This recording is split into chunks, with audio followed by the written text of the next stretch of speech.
Okay. So thank you, Michelle, and thank you all for joining this intimate, can you say intimate about a Zoom conversation? Intimate, participant-intensive conversation and discussion today with two special guests, and that is Angel Gil-Ordóñez, who is a Spanish-born, Spanish-American conductor. He is music director of PostClassical Ensemble based in Washington, D.C., and Joe Horowitz, who is the executive director, producer of PostClassical Ensemble. Joe is a music writer, music critic, music producer. He's also an important contributor for American Purpose. You'll read soon a piece by him on our site on, in my words, the culture wars and music today. And he also has a brand new book just out. Let me hold it up, even though we're on Zoom. Have a look, please. It's related to the conversation we're about to have. It's titled Dvorak's Prophecy and the Vexed Fate of Black Classical Music, with a foreword by George Shirley. You know George Shirley? Or Google George Shirley, or you'll hear about him more in this discussion, an important American operatic singer and of immense accomplishment. So let me begin in the following way and tell you that we started this idea because I was keenly interested in a performance by PostClassical Ensemble on November 14th in Washington, D.C., devoted, at least in the main, to Black classical music, so-called. Michelle, if you would be kind enough in chat to put a link to PostClassical Ensemble and let people know how they can share information with friends and purchase tickets, that would be lovely. But Joe and your colleague Angel, as you two wish to divide the labor, could you tell us a little bit first about the program that people can hear on November 14th, how and why it's conceived, and why we want to go? Joe, maybe you first. It's at All Souls Church, and the participants include students from Howard University who will perform, and the chorus of the Coalition of African American Performers in Classical Music, the pianist Elizabeth Hill, and Angel will conduct a little-known octet by Florence Price. This will be the posthumous public premiere with members of PostClassical Ensemble. The concert is narrative, like many of our concerts. It's hosted by Jen White of National Public Radio, and it tells a story which we will concisely summarize this afternoon in our hour with you, Jeff. So I'm excited about that, and I'm excited about this conversation. Thank you, Joe, for that introduction. So we're going to hear music, and we're going to talk, and there's so much in this program that is music, but also history, and also biography, and also culture in the fullest sense of the word. And as you'll hear from Joe and Angel shortly, it's exciting, inspiring, and it's also complicated. I appreciate that greatly. So, Joe, I think we agreed that we would begin by hearing something familiar and traditional. Do you want to talk about it first, or should we just hear the clip? Let's hear the clip, and then we'll say what it was and why we're playing it. Brilliant. And so thank you. And Michelle, over to you.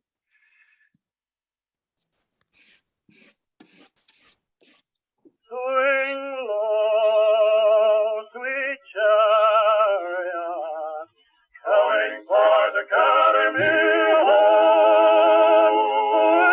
Swing low, sweet chariot, coming for the academy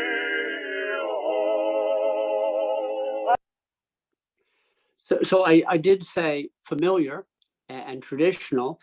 And Joe, if you would start and speak to that, what we heard, and why are we starting with that? The historic 1909 recording, the earliest recording we have, of the Fisk Jubilee Singers. And the Fisk Jubilee Singers are historic because they are the first choral group to purvey the spirituals of African Americans in concert beginning in the 1870s. The Fisk Singers still exist at Fisk University in Nashville, Tennessee. And they were famous both nationally and internationally. Around the same time, a discourse began about using these songs as a fundament for an American classical music, a Black classical music, or a classical music invested with the Black vernacular. W.E.B. Du Bois was an important participant in that discourse, and so was Anthony Dvorak, whose years in New York are 1892 to 1895, and who controversially and famously prophesied that the so-called Negro melodies would foster a great and noble school of music. So we're going to go right now to a film clip, because we have produced 4 documentary films that are being released this week, actually, by Naxos. And one of them is about Dvorak and the American experience of race. And what you'll discover in this little clip is how Dvorak himself feasted on the Black vernacular. We're going to explore briefly how Swing Low, Sweet Chariot is adapted in the first movement of Dvorak's New World Symphony, and then also how in the New World Symphony he created a tune in the Largo that was itself turned into the spiritual Going Home. So here's a clip from our own Dvorak film. Michelle, whenever you're ready. Ready. We'll see it and hear it. How American is the New World Symphony? In the first movement, Dvorak practically quotes Swing Low, Sweet Chariot. Swing low, sweet chariot, coming for to carry me home. Swing low, sweet chariot, coming for to carry me home.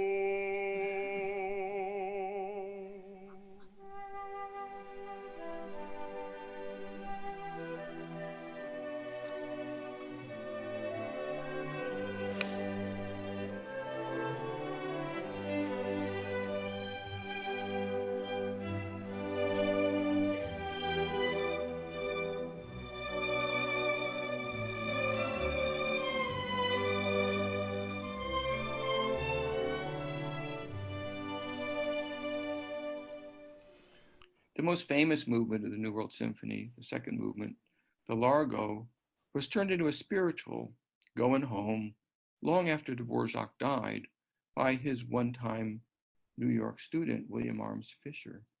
Most people who know Going Home think it's a spiritual that Dvorak quoted, but actually this tune is composed by Dvorak, inspired by the Negro melodies that he adored.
So that is Angel Gil-Ordóñez conducting PostClassical Ensemble with Kevin Days from a Naxos CD.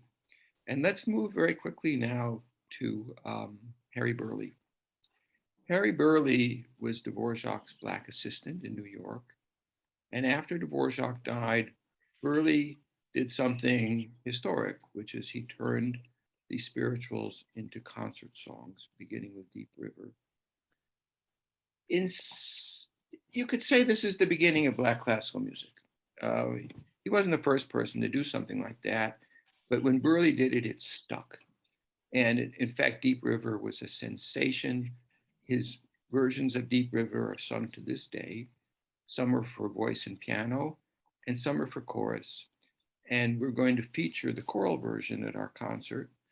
And we're going to feature it right now as memorably conducted by Angel at the Washington National Cathedral. This is a landmark event in the history of American music. So Joe, but before I'm going to interrupt you, forgive me, but Go right before you ahead. go on, and we want to hear this, and Angel, we want to hear this, tell us a little bit more, if you would please, about, first of all, Dvorak. You said he came from outside Prague, ended up in New York in 1892, but let's hear a little bit more about who he was and what his contribution was, and then also Harry Burleigh, about the relationship between the two, because it's important, and important things post-date Dvorak's death. Would you just sketch out that a little bit, the two men and their relationship? This is a great story. And we have a documentary coming up November 25th on National Public Radio about Black classical music, in which I interview the historian Alan Guelzo, who's just written a biography of Robert E. Lee. And our topic is, why is this story not known to American historians? And his answer is extremely interesting. And if you tune in November 25, you can hear what he has to say about how is it possible that we don't know the name Harry Burleigh?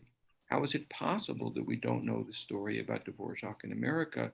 Because these guys are so fundamental to the history of American music and indeed to the history of American culture.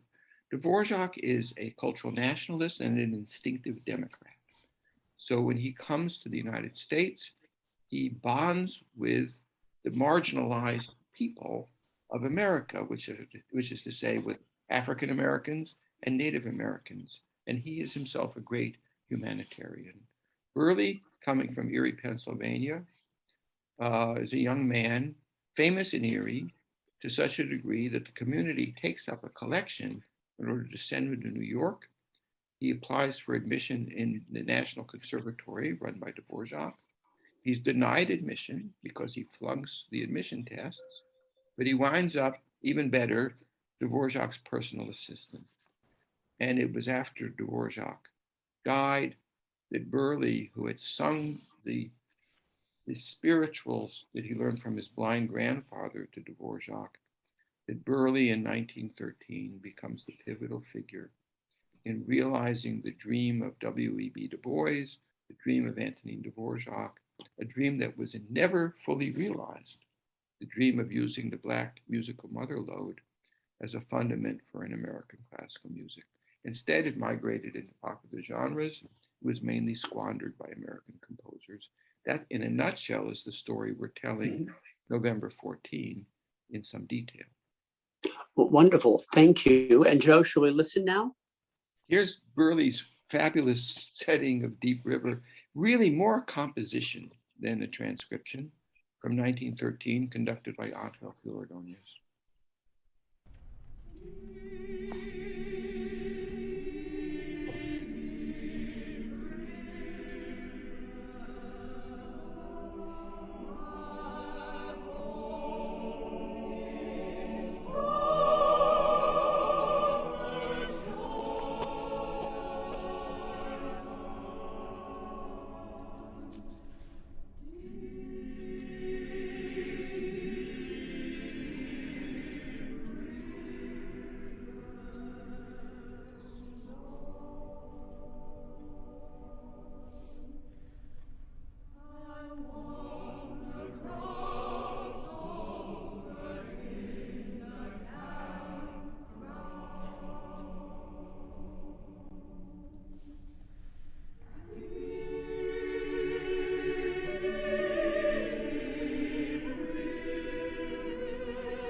So Angel, do you want to say something about this astounding composition by Harry Burleigh? You've conducted it several times by now, right? Yes, of course. Well, the first thing I have to say is that I usually hate listening to my own recordings, but within this company is really very rewarding.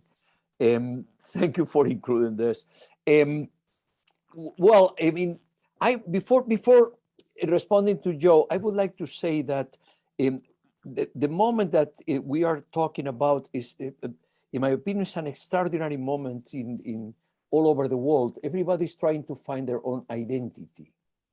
In Europe, people what is Czech music? What is French music? What is Spanish music? And I think it's the beautiful story that Joe is talking with, about his work and research on Dvorak is, in the case of the United States, is somebody from outside who is telling where the national identity should be. And I think that this is fascinating because, in other countries, it's their own people who are looking for, I mean, Bela Bartok is going all over the mountains in Hungary, making recordings or, the vernacular. In Spain, Federico García Lorca and Falla go through, recording and listening to the gypsies singing flamenco. And in the United States, is somebody from the Czech Republic that comes here and look around you. This is your identity. Is the African American music. This is yours. And then the Native Americans. So this is what I find really fascinating, this work that Joe has been done for so many years, and now is the result of this book. Deep River, well, this is a masterpiece, of course. I mean, this is really beautiful. We didn't listen to the ending, which is, in my opinion, for whatever reason, Burleigh leaves always the best for the end. The work he does in the harmonies is actually in the end of everything that of his choral pieces is really extraordinary. Yes, and as Joe said, this, did you mention that why don't you talk, Joe, that Deep River actually was first conceived as a very fast piece, and then when we arrived to this? Well, we have a lot of other music on tap, so I'll be very brief, which is to say that the music historian Wayne Shirley, in a wonderful landmark article decades ago, showed that Deep River was an obscure, upbeat spiritual as sung by the Fisk Jubilee Singers. And that's why I said that this is really as much a composition by Burleigh as it is an arrangement. And the magnitude of Burleigh's contribution, needless to say, has never been sufficiently acknowledged. He's a hero in the story of American culture. So let me, I'm gonna, because we do have more music to listen to, gentlemen and colleagues.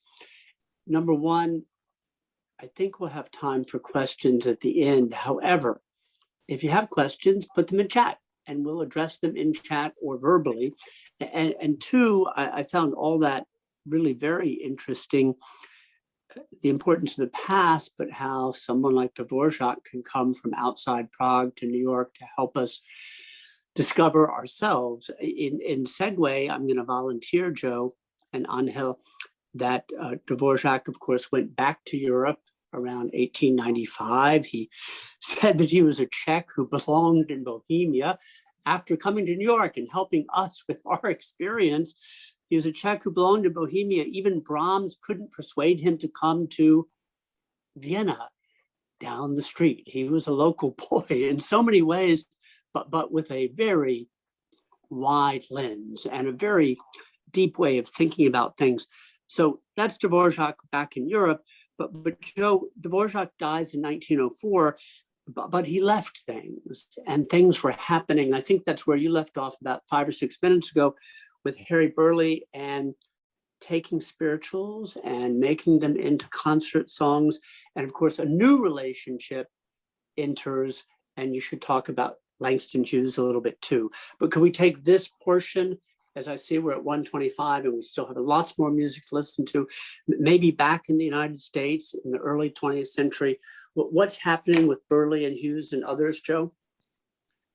Well, One of the novel aspects of our concert, November 14, is that we're going to bring Langston Hughes, of course, not a composer, a poet, into the story in ways that are really fascinating and new, thanks to Michael Cooper, the music historian with whom we're working.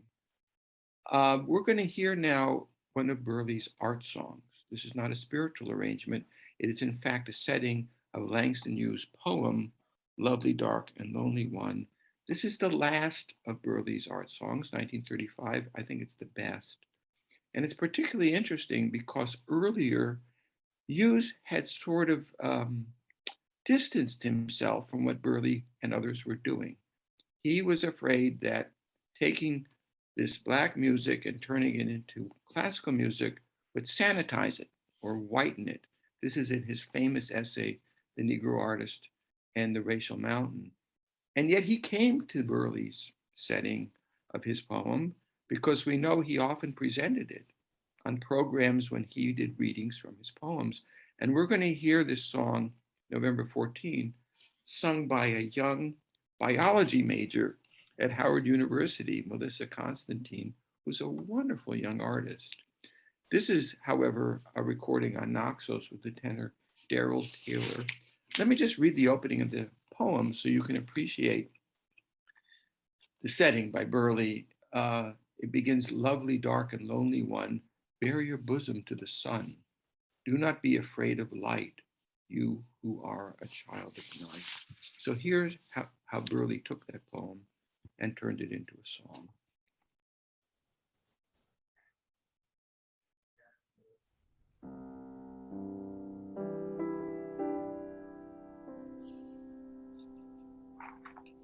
Lovely, dark, and lonely one, bare your bosom to the golden sun.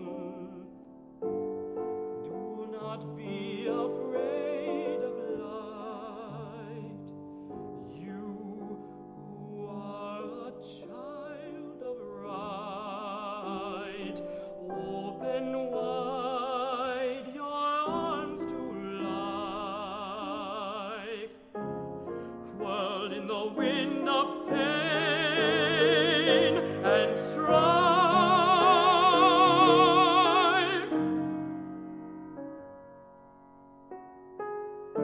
Face the wall with the dark closed gate, beat with tireless hands and wait.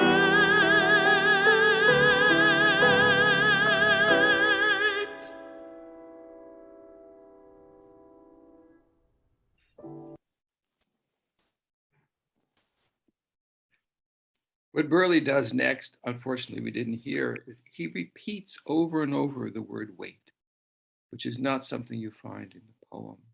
Joe, do you want me to continue? Yes, One please. more minute. Okay, let's do it.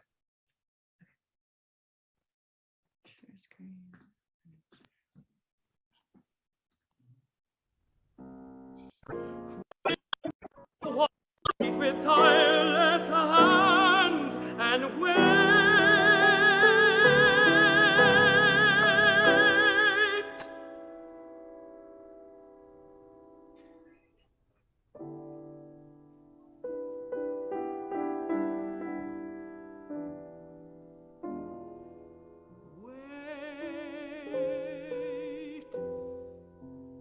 Wait,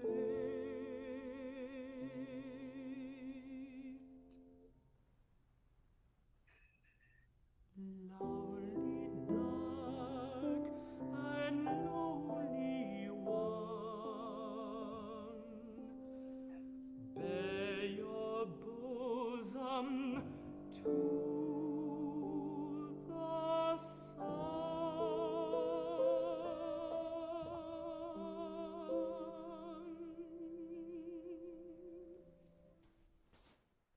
I think that's a really great setting. And the three iterations of the word wait, which then move into a reprise of the opening lines of the poem, that's a fantastic inspiration. We don't know this song, Jeff. It's not sung. We'll hear it November 14, but this is just a manifestation of we could talk about it for hours. How is it possible that we don't know this music? So Joe, I'm going to pause because we're going to go on and hear music and talk about at least two remarkable Black women classical music composers, Margaret Bonds and Florence Price. But before we get there, you've now alluded to this more than once in this program about music, great music, important music that goes undiscovered. Could you say a word about why this is, how that happens? And I know it's part of your work and Angel's work to identify these, unappreciated assets of American musical history and culture. Why does this keep happening? And tell us a little bit about your mission and vocation to right some of these wrongs. This is my new book, Dvorak's Prophecy and the Vexed Fate of Black Classical Music, which is actually, it's a much wider lens than the topic would imply. I'm talking about rethinking the entire American classical music repertoire, because the standard narrative, which we know, is a modernist narrative. It was mainly created by Aaron Copland, Virgil Thompson, and Leonard Bernstein. And in that narrative, nothing exists before 1915. I'm not making this up. So Dvorak's not part of the narrative. Ives is not part of the narrative. Burley is not part of the narrative. George Chadwick isn't part of the narrative. Gottschalk isn't part of it. This is a misfortune for us as American musicians, as Americans generally, that we lost track of what Dvorak and Du Bois said. They said, here's a seedbed, here's an anchor. These are roots. We don't have roots in American classical music. Our institutions are still Eurocentric. They mainly play European music. We were given some suggested roots and we proceeded to ignore them, partly, I think, because as Americans, we don't really use our past. And there's also, of course, a racist component, which is that the American institutions of classical music after World War I were segregated. Orchestras, segregated. Opera companies, segregated. So that's a short answer to a big question, which really demands our full attention right now. My sermon is always, we have to use the past. And if we don't connect with the past, we can't move into the future with understanding. You're muted, Jeff. Thank you. It helps a lot, and we may well return to that. So, Joe, then back over to you and take us forward to the next segment, please. Okay, so the two composers we're mainly dealing with November 14 are both Black women, Florence Price and her protege, Margaret Bonds. And thanks to Michael Cooper, we've excavated some unpublished letters that Margaret Bonds wrote to her close friend Langston Hughes. And these letters are interesting for many reasons, one of which is that we think of Hughes as somebody who didn't support this project of Black classical music. And yet not only was he a close friend of Margaret Bonds, he collaborated with her on works that we will be sampling. Here's an excerpt from one of the letters that we'll hear read by students from Howard University. Dear Langston, you know I've been doing a lot of thinking lately about things and people, and I've seen a lot of things and people. I know now why it is such a pleasure to know you. It's because you're doing something tangible. It has come to the point that a lot of the people here in Chicago almost nauseate me. There is a group here, you know them, that I call the Reflected Glory Group. They are people of talent and a deal of intelligence, but all they do is sit around and go to parties and concerts and talk about art and people and social problems. Then they become defeatists. They think I'm terribly funny because I'm trying to do something constructive. I have a good impression of our people in the South. Am I right? They seem to be more alert and ever so cordial. So that's a pretty interesting letter. And we're going to be sampling half a dozen such letters written by Margaret Bonds to Langston Hughes. So thank you, Joe. Do we have something at this point Yeah, we to can listen hear to by Margaret Bonds or setting Florence of Price? what may be Langston Hughes' most famous poem, The Negro Speaks of Rivers. We're doing a choral version, which is almost never heard, virtually unknown. Here's a recording of the version for voice and piano from 1960. Margaret Bonds setting Langston Hughes, The Negro Speaks of Rivers.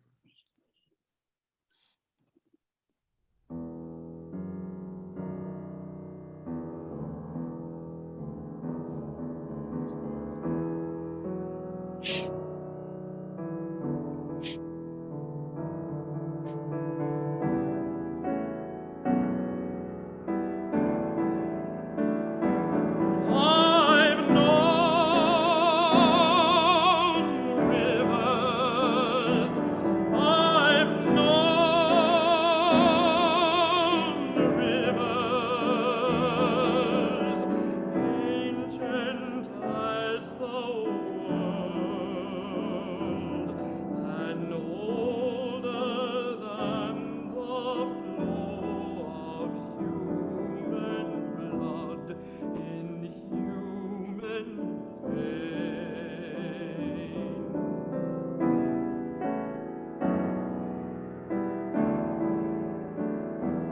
My soul has grown deep like the rivers.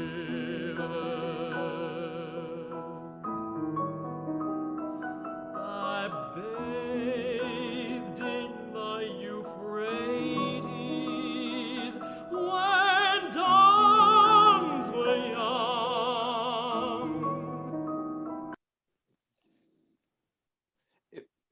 Jeff, can you say something about this poem? This is something I discovered recently. Margaret Bond's catalog ended up in Georgetown University. They edited this beautiful catalog about the archives, etc. And precisely about the poem, she writes the following. I was in this prejudice university, this terrible prejudice place. I was looking in the basement of the Evanston Public Library where they had the poetry. I came in contact with this wonderful poem, The Negro Speaks of Rivers, and I'm sure it helped my feelings of security. Because in that poem, he tells how great the Black man is. So that was the first approach of Margaret Bonds to Langston Hughes, and then this is probably what triggered her interest in, and then became very good friends. And the racist university that she attended was Northwestern University. So let me ask you, gentlemen, a question which is a sidebar, but very much on my mind and very much related. This body of music that we're talking about, that you're performing on November 14th, is of merit because it's beautiful, it's magnificent music. But it also seems to me that through the music we're talking about and through the individuals and the composers and performers we're talking about, it is a very good chunk of American cultural history, including politics, including race relations, including civil society, and all its complication and all its contradiction. I'm returning to why we've neglected this, Joe and Angel, but also it seems to me that when we do tend to these things, it's music over there as a recreational, diversionary activity, but it's not integrated into our education and consciousness in, pardon the expression, in a holistic sort of way. I mean, if I were making the curriculum for a school, I would have this in the music department, but I would find ways to get it into the history department and the civic education department too, Joe, you first, and thoughts about any of that? No, you just articulated what's been Yeah. on my mind for 40 years. Yeah, and but what let me you say said. first, Yeah. Jeff, welcome to academia.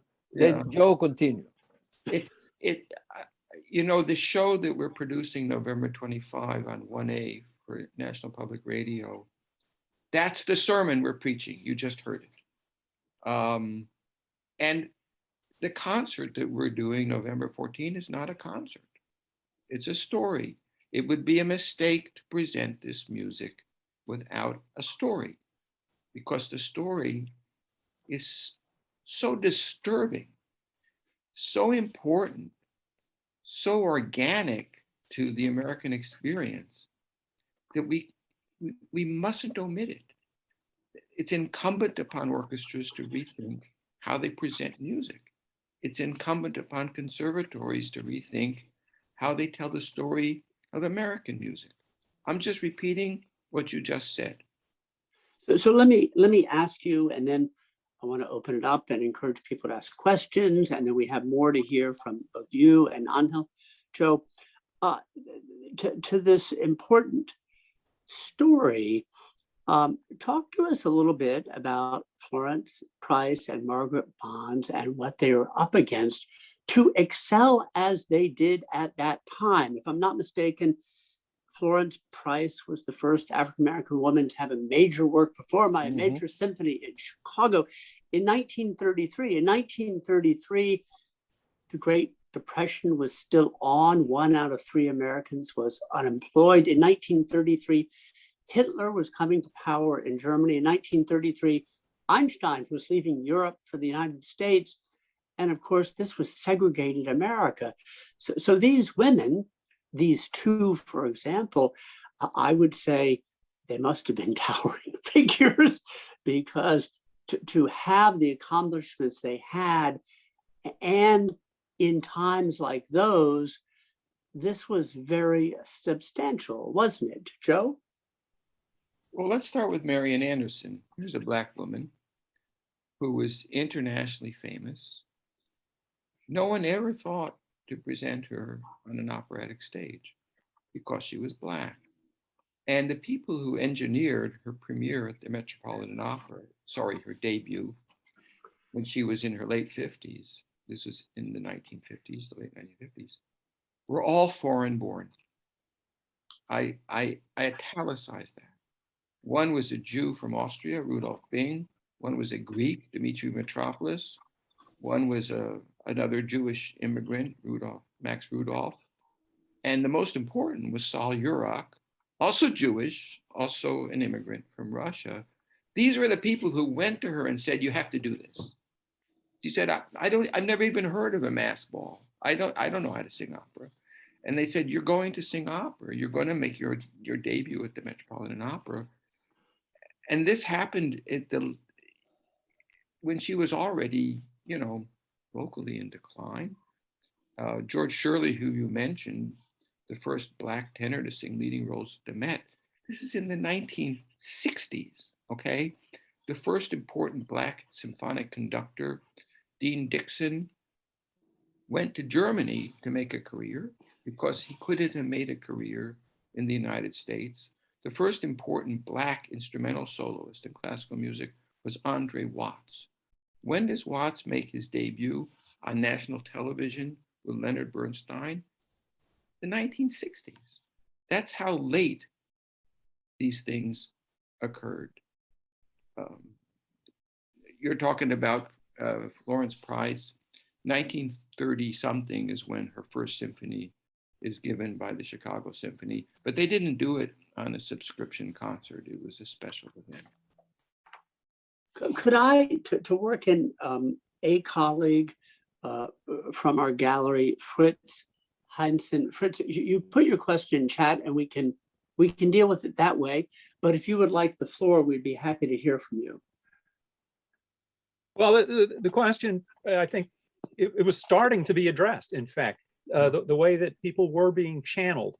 But I want to get obviously a broader look than a particular artist or two, and get a sense of, over the years, has there been a steering is there still sort of a steering, or are there, again, for economic, racist, whatever, any number of reasons, Black musicians and singers and composers and so on, are they sort of slotted or pushed? Go explore this, do this, or is it now, hopefully, I'd like to think, wide open?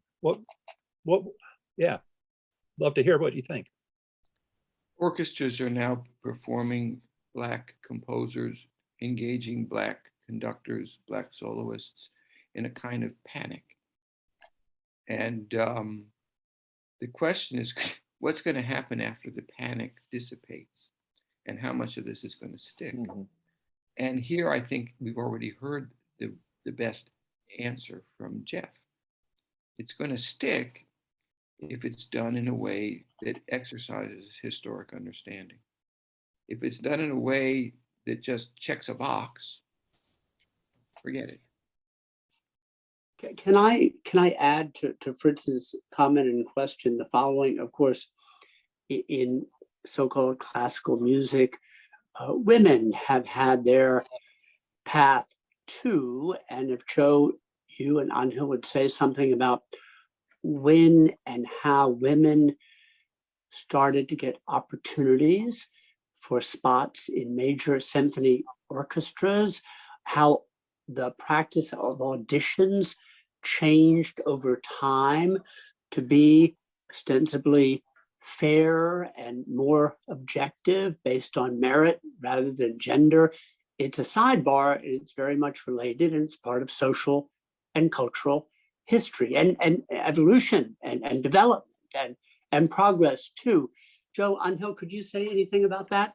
Yeah, well, I mean, the first name that comes to mind in the 20th century is, of course, Nadia Boulanger, who was probably the most influential woman musician in history, probably. Joe, correct me, but I mean, she was the teacher of everybody in the 20th century. Everybody came to her to study. She was a conductor. She conducted major orchestras too. So that in that sense, I think that this is probably the first big name as a woman composer and performer. Regarding conductors, yes, I would say in the last 10 years, there has been also, I think, I agree with Joe in this, the use of the word panic. I think orchestras also in a panic are hiring like that. And I really hope it really stays, because I mean, there is no doubt that women can do an extraordinary job conducting an orchestra the same way they can be astronauts or whatever. I mean, this is not the question to even mention here. So that the question is this going to stick? So on the one thing, Angel, and then I'm going to turn it over to Joe again. I read an interview once with the American composer Ned Rorem, who said, partly in jest, "Am I the only American composer who did not study with Nadia Boulanger in France?" Because it was Aaron Copland and Bernstein went and Barenboim went and Mick Jagger went. And everybody of note thought, I have to learn from her, study with her, be disciplined by her, and so forth. So that's Jeff, the phenomenon. Oh, sorry, I interrupted you. That's the phenomenon, Nadia Boulanger. I want to go back over to Joe, but oh, Michelle, sorry, Jeff, you this have is a where I question? wanted to interrupt you. I apologize. I know you can't see people with their hand up in the top row. So I've got Tendai Ball with his hand up. So thank you, and a good interruption. So bear with me, Joe, and yes, Fritz Heinz and even Mick Jagger went to Nadia Boulanger. Tendai Ball, you have the floor. Tell us who you are. You have the floor. Thank you so much. So I'm Tendai. I'm a student. I'm a senior at I'm from DC. So I guess so. First off, I found this presentation incredibly engaging and informative. You guys did like a great job integrating the compositions in and explaining their significance. But so I guess my question is like, what do you think the impacts, or what do you like hope are the impacts of uncovering like the history of these compositions or these composers And like, what do you hope the impacts are on like our perception of classical music and maybe like our perception of, I guess, the American identity? So before they answer, Tende, I'm going to ask you a question. Whether it's Black classical music or other so-called classical music, how does one tackle the generational, let's call it a challenge, where, and if I'm wrong, you'll tell me, but where a number of younger people, 20-something, 30-something, say, oh my God, classical music, are you kidding me? That's not my thing. It doesn't have to be one's thing, but there's a lot to offer. How do you think about that? Or how do your peers in your age group think about that? When I think about music, I sort of realize that I kind of think about like the subjectivity of it, because I've discovered when I listen to music that if I listen to anything enough times, I'll kind of start to like it. But more important than that, something that should really be recognized is that if there's a large amount of like talent or genius or like significance and meaning put into music, I think it really bleeds through no matter what genre or I guess like type of music, whatever you're listening to. If it's something that's well crafted, you'll be able to tell and you'll like instantly start to like it. So I think that no matter who you are or like what demographic or age, you should always be kind of looking to like expand your taste and look for those types of music, because it really just enhances your experience like as a human being. Tendai, Well, I have a thank question. you, Joe. I want to ask Tendai a very important question. What is your email address? I'll type it in the chat. Thank you. Oh, okay. Well, Okay. thanks for that. I'm going to write you an email. Oh, thank you. That'd be awesome. In 6 minutes, I want Anfeld to talk about two things. The Florence Price Octet, which he's going to be conducting November 14, and the William Dawson Negro Folk Symphony, which he'll be conducting in March. That'll be a DC premiere at the Duke Ellington High School for the Performing Arts. I particularly want to hear him talk about the Dawson Symphony with reference to Tendai's question, because we've discovered, I mean, collectively, that there's been sitting in a box one of the most formidable of all American symphonies, composed by an African American, William Dawson, and completely forgotten. And that's more than an opportunity. So Angel, tell us about these two pieces that you'll be conducting. Sure. Also, I wanted to say about Tendai's question, what we are trying to do here. Well, telling this story, we want to remind everybody that we need to know the past. This is something that is also a Joe's obsession, but I have to agree with that. I mean, the reason of Schoenberg changing completely the character of tonal music is because he was conscious that of the past, that for him, there had to be a change at the moment, you know? So he knew the past better than anybody. He revered Wagner, he revered Mahler, and he said, okay, this is the starting point of something new. So this is what we want to try to do with all these stories, with these neglected composers that we want to emphasize. So Florence Price, we are going to premiere, well, premiere is a posthumous premiere, which it sounds really terrible. What is a posthumous premiere, Joe? I mean, it hasn't been performed since she died. Okay, because we're announcing this as a posthumous premiere. It sounds like a funeral or something. Anyway, so this is the score, and this actually is being an extraordinary experience, because I'm actually combining two different versions.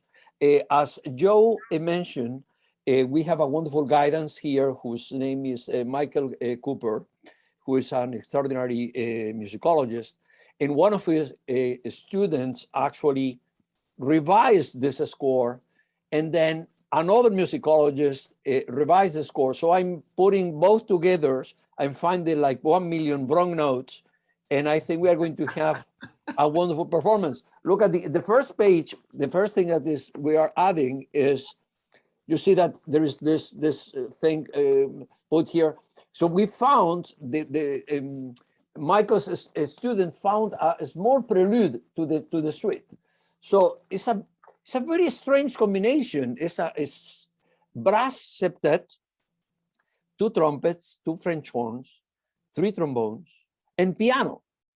And I think what she meant doing that is something that is very usual, which is to have a choir accompanied by a piano. So in my opinion, she's changing the colors and creating a choir of brass, which makes total sense, because actually the brass is the closest combination to the sound of the voices. Tell us something about the Dawson Symphony. We have just a few minutes left. Okay, all right. So Dawson, an incredible discovery, especially the second movement, Hope in the Night. I think in this movement, Dawson does, I think it's almost an homage to Anton Dvorak. And somehow he's reminding us what Dvorak said. These are our roots, African-American sorrow songs, and even Native American chants. So there is this in the symphony. It's a beautiful orchestration. I cannot believe this symphony has been so neglected. It was premiered by Leopold Stokowski, and fortunately there are a couple of new recordings, and we are very excited to present this at the Duke Ellington School of the Arts. We will finish that performance with a combination of the students with the post-classical ensemble professionals in another extraordinary piece by Gottschalk, Night in the Tropics. So gentlemen and colleagues, thank you very much. I have to tell you from my point of view, really what a pleasure. Everybody's time is valuable, and we try to allocate it sensibly during the day. And for me, I never listen to, I'm going to borrow from Tendai, well-crafted music. It can be any genre. I mean, I don't care. Well-crafted music, no kidding, take it on its own terms, or to spend an hour listening to gifted and skillful and experienced people talk about serious, interesting, well-crafted music and history. I would never say at the end, oh, I wish I'd done something else with my time. This was pitch perfect, if I may put it that way. So to all of you for a valuable time, thank you very much. Angel and Joe, really a privilege to hear and speak with you both. We look forward to the concert on November 14th. We look forward to the 2022 season, and you're really performing a service. You're producing music and performing music, but you're performing a service. So Joe and Angel and Michelle, managing editor, and everybody else, thank you very much for a great hour. Thank you, Michelle and Jeff. It's a treat to be with you here and with all the friends of American. Thank you so much. Yeah. It was so terrific. Learned so much. Thank you all. Thanks, everyone. Thank you all. Have a good afternoon, good evening. Bye now. Have a good afternoon.